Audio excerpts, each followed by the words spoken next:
네, 생활경제 소식 알아보겠습니다. 첫 번째 키워드, 달러 직거래 합법이냐 불법이냐. 요즘 킹달러로 불릴 만큼 달러 값이 비싸졌죠. 원달러 환율이 1,400원대에서 좀처럼 내려가지 않고 있는데요.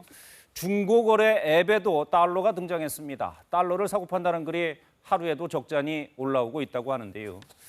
요즘 은행에서 1,000달러를 환전하면 25,000원 정도 수수료를 내야 하지만 이렇게 직접 거래할 땐 안 내도 되기 때문이죠. 파는 사람도 은행에서 팔 때보다 이득입니다. 이 같은 개인 간 직거래는 규정에 따라 5,000달러까지 할 수 있는데요. 매매 차익을 위해 반복적으로 거래하는 건 문제가 될 수 있습니다. 한국은행도 거래 액수와 상관없이 차익을 노린 외환 매매는 신고 대상이라며 이를 어길 경우 처벌을 받을 수 있다고 주의를 당부했습니다. 사기 피해도 잇따르고 있는데요. 달러를 너무 싸게 판다거나 돈을 먼저 입금하라고 요구하면 사기가 아닌지 의심해 볼 필요가 있습니다. 네, 두 번째 키워드 보시죠. 무슨 페이, 돈 날릴 수도. 요즘 모바일 페이 많이 쓰시죠? 결제도 송금도 참 쉽습니다. 간단히 비밀번호만 누르거나 스마트폰에 얼굴만 갖다 대도 되는데요. 편리하긴 한데 페이에 넣어둔 돈이 은행만큼 안전하진 않습니다.